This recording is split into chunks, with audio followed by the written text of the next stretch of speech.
Part 1. Admit it. 1. Real food and the mad way of eating. Today, the McDonald's logo is more recognizable than the Christian cross. And just as the cross represents Christianity, the McDonald's M can be seen as the image of what has come to be known as the Western diet, appropriately referred to by its acronym, MAD, the Modern American Diet. The diversity of diet. Throughout our history, human beings have survived and thrived on a diversity of diets. The early Hawaiian peoples, for example, ate a diet that could be called high-carb in today's nutritional language, with the majority of their calorie intake derived from the foods traditionally grown on the island. The African Maasai tribe's traditional diet, one that my own husband Mac grew up on, largely consists of grass-fed beef and dairy products, including cow's blood.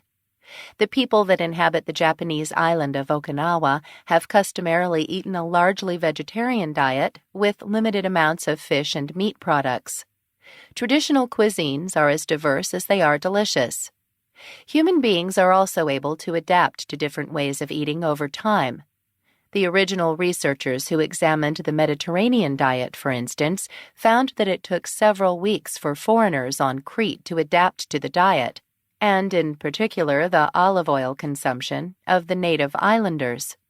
Indeed, after suffering quite a bit of initial gastric discomfort, these foreigners reported an improvement to their overall eating habits and health after several weeks. Similarly, over time, certain populations have become better adapted at digesting starch, resulting in a greater number of AMI1 copies of the enzyme amylase in their genes, which enable these individuals to break down carbohydrates more easily.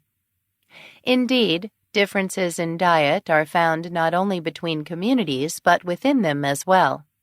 In my family alone, we have had to learn how to navigate a diverse range of foods. I can only tolerate bland meals and get ill from fungi, gluten, avocado, and tree nuts. My husband and 3 daughters, however, adore avocados, mushrooms, and nuts, and eat rich, spicy foods. Yet my 2 eldest daughters cannot digest lactose well, while my youngest daughter has a love affair with cheese. My son, on the other hand, can eat anything, including gluten and dairy.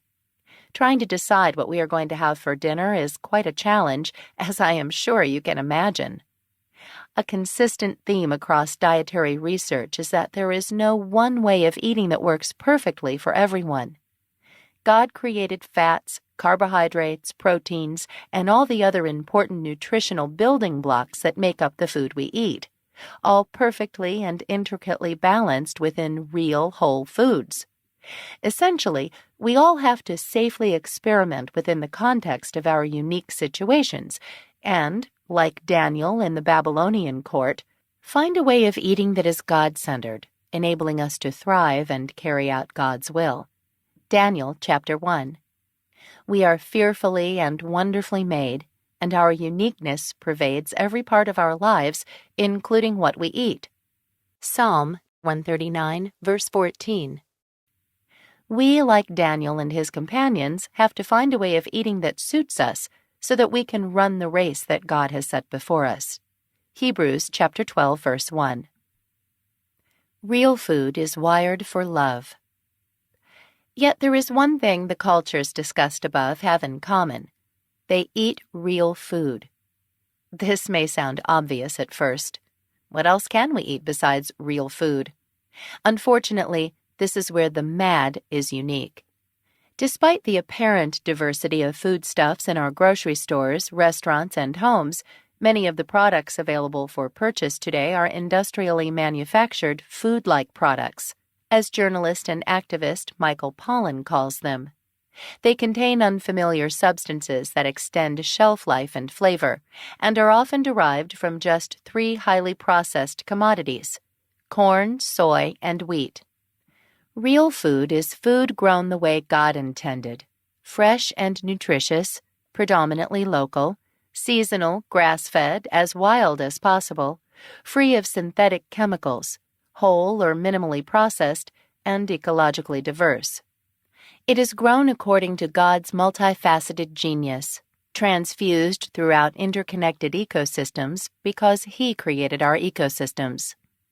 If there has been one consistent theme across the research I have done for this book, it is that our food systems are wired for love. When we care about the way our food is produced and care about what the animals we eat, we consume foods that are the most nourishing for us.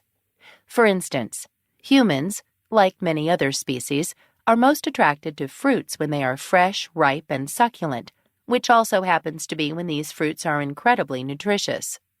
Similarly, animals that have been treated humanely and allowed to roam in an ecologically rich environment are more nutritious for us to consume, with a higher omega-3 fatty acid content, to mention just one of the many benefits. Seasonal, natural, and local are not just trendy bywords. These words actually indicate food choices based on a growing body of evidence on the benefits of locally produced foods grown in strong, diverse ecosystems and eaten as fresh as is possible in a world where not everyone is a farmer. Indeed, many of the best chefs source local, organically grown foods not necessarily for their nutritional benefit, but for their wholesome and rich flavor. Good nutrition and good flavor are inseparable. Organic versus conventional agriculture. To understand what real food means, we need to examine a hot topic: organic agriculture. The terms organic and conventional are controversial and have many interpretations. Essentially, organic farming is mainly based on biology, or using living organisms rather than synthetic chemicals, while conventional farming is mainly based on chemistry, using synthetic substances such as pesticides and growth hormones. Over the past several decades, conventional agriculture has come to dominate global food production. This dominance has helped to produce the modern food industry, with its large supermarkets and fast food establishments, through increased yields at lower prices. Organic farming, because it rarely uses chemicals, has to adapt to the local environment. This adaptation promotes biodiversity through smaller and more varied yields. Organic farms are therefore generally considered more ecologically sustainable.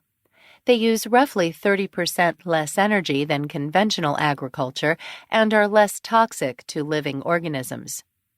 The synthetic chemicals used on conventional farms are, of course, tested for safety before application. Yet they are examined individually and in laboratories, not in the complexity of the real world. For instance, one pesticide in residual amounts may be certified as safe for human consumption, but what of the combination of all the chemicals used?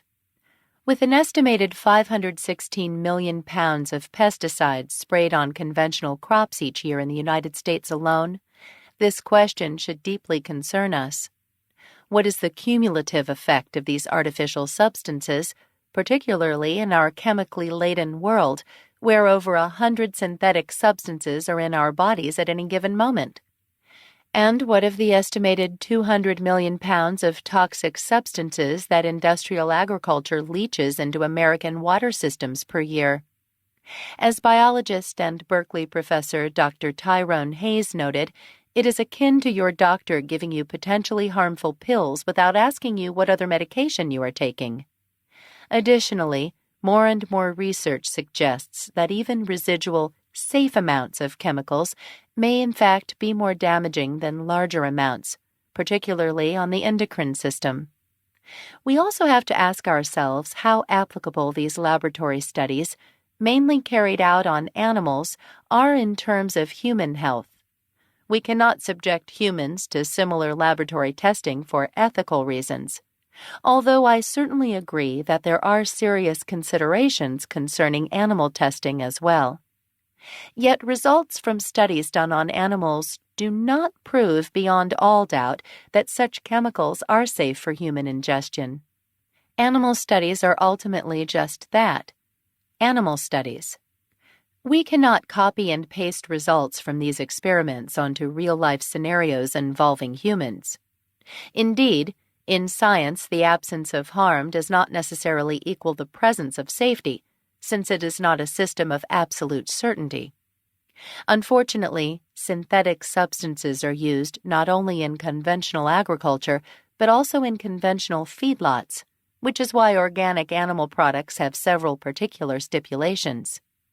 For instance, the USDA requires that organic animals are raised on certified organic land, fed organic grasses or grains, never given antibiotics or growth hormones, and have outdoor access.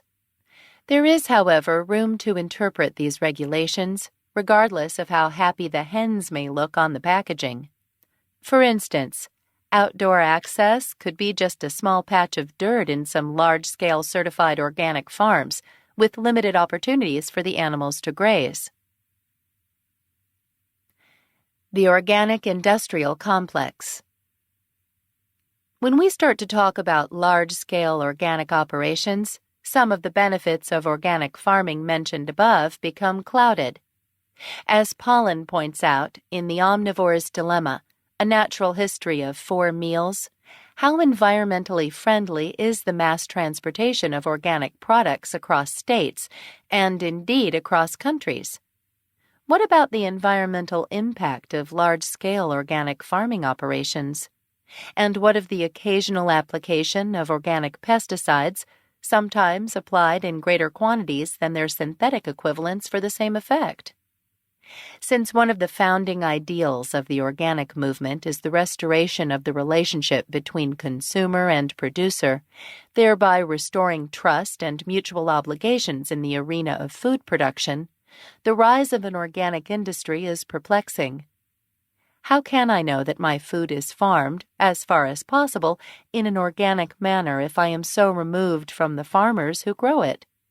How fresh, nutritious, and sustainable is such a system, particularly when my vegetables are picked, shipped, and packaged many days and sometimes even weeks before I consume them?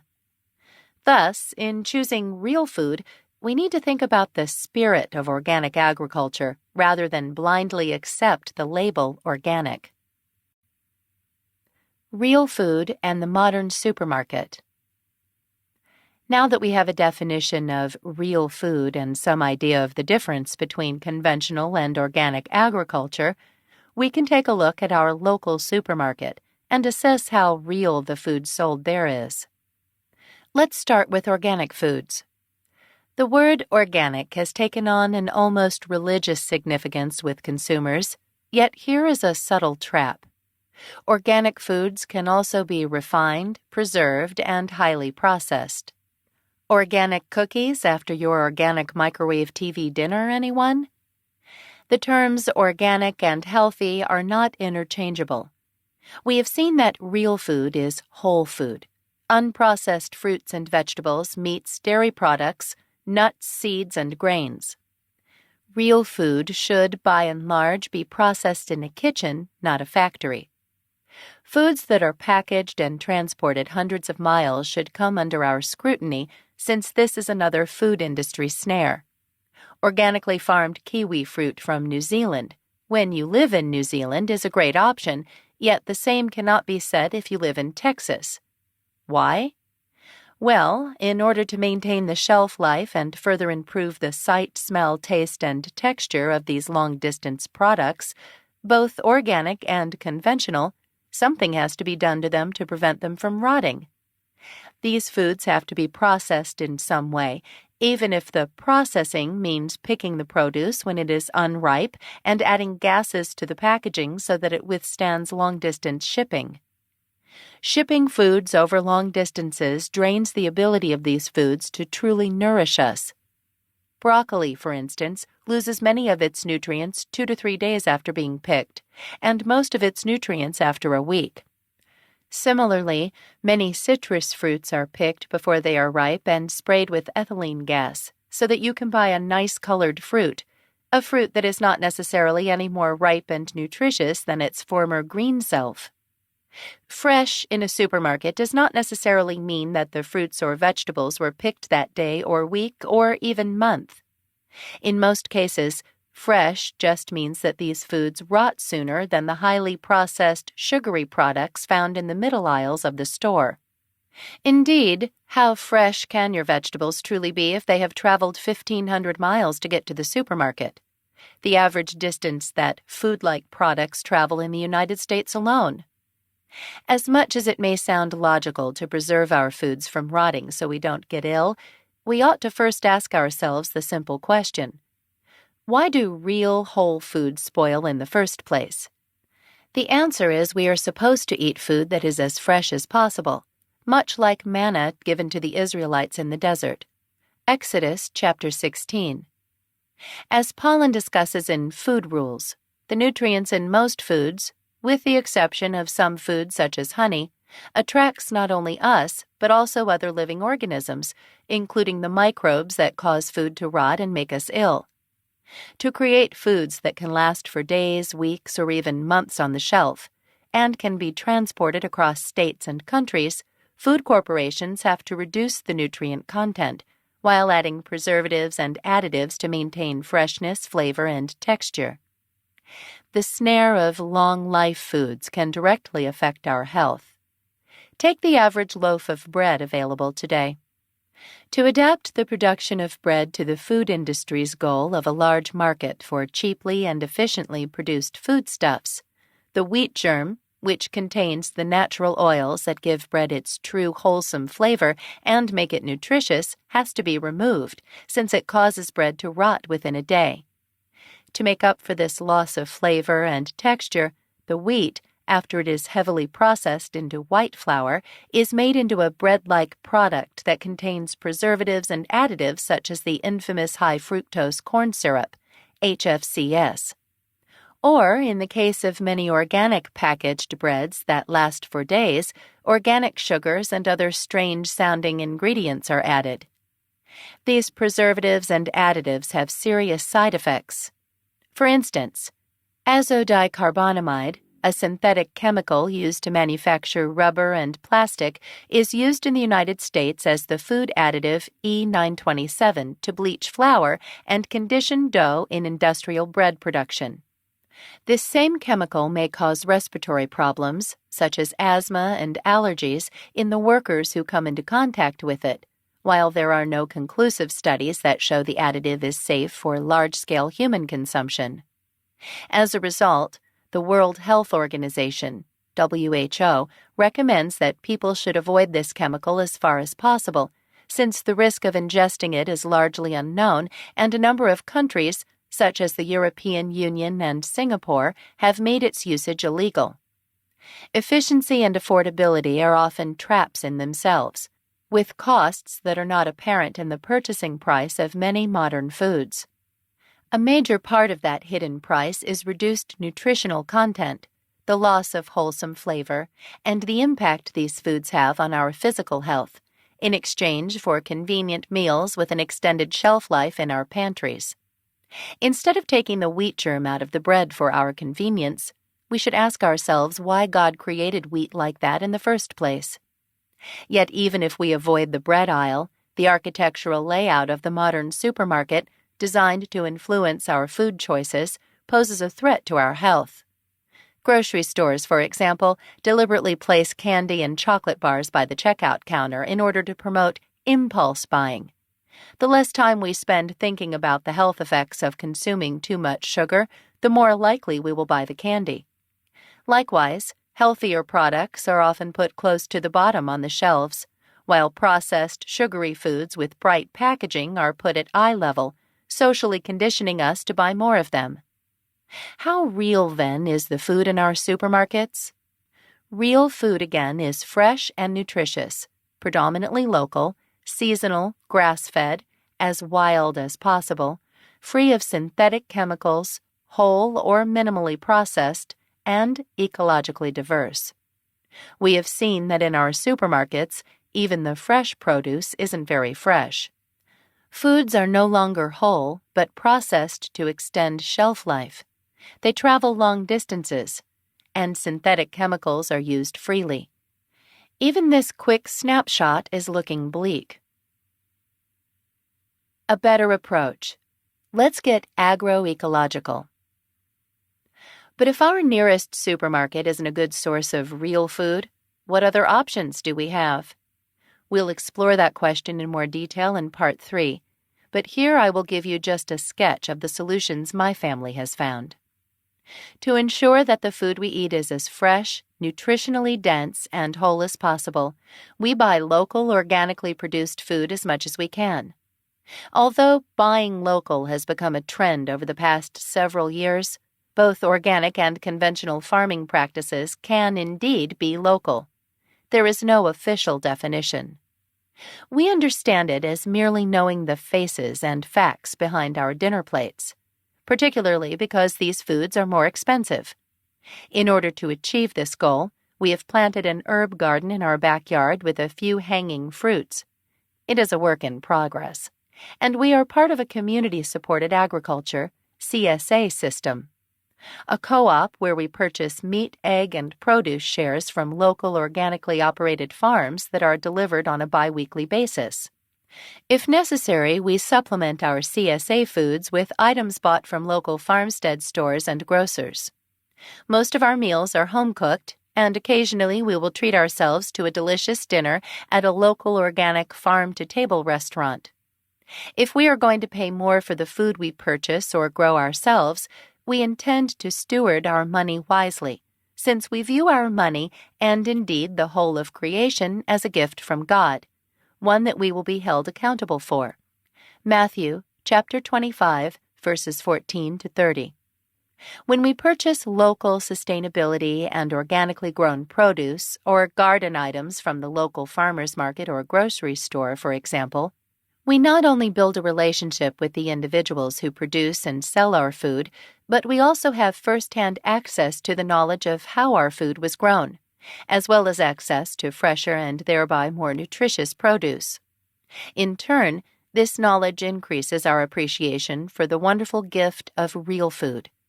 It also enables us to support the wonderful people in our community who work hard to grow this food, care for our local environment, and worship our wonderful Creator. Matthew chapter 14, verse 19. It is easy to believe in God when you see His majestic work in nature, including cow manure, earthworms, and zucchini shrubs. We use an agroecological measuring stick to define real food. This is a fancy way of saying that, out of love for God's creation and our fellow man, we would like to respect and understand the whole environment our food is grown in, the people who grow it, and the people who eat it. Agroecological farming methods essentially imitate, adapt to, and work with nature. I am not, however, against purchasing any foods grown in different regions of the world. We are a family of coffee, tea, dark chocolate, banana, mango, and quinoa lovers, all of which have to be sourced from outside the United States. Yet we continue to apply an agroecological measuring stick to these foods as well. We only purchase items that are fairly traded, sustainable, and organically produced. Not only do these foods help developing regions grow themselves out of poverty by supporting local economies, ecosystems, and independent farmers, but they are also far more delicious than their chemically laden counterparts and more nutritious. I do believe that a local sustainable food system can incorporate many global aspects, just as the slow food movement, which began in Italy as a response to the industrialization of our food system, is dominated by a global appreciation of real, slowly prepared, and naturally produced local foods. Ultimately, our food choices first begin as thoughts, and taking every thought captive unto Christ Jesus includes our thoughts about food. It is essential that we strive for perfection in every area of our lives, including the food we buy and eat, just as our Heavenly Father is perfect. Matthew chapter 5, verse 48. As a family, we therefore practice, to the best of our abilities, what is known as conscious consumerism. Think before we buy. As the Apostle Paul declares, "Whether you eat or drink or whatever you do it all for the glory of God." 1 Corinthians chapter 10, verse 31, New International Version. Over time, we have developed the love-based habit of thinking about how our food was produced, a habit I will be talking more about in parts 2 and 3 of this book. Before we spend more time on solutions, however, we need to look more deeply at the flaws in our modern food industry. We will turn next to the problems caused by the mass production of crops and animals.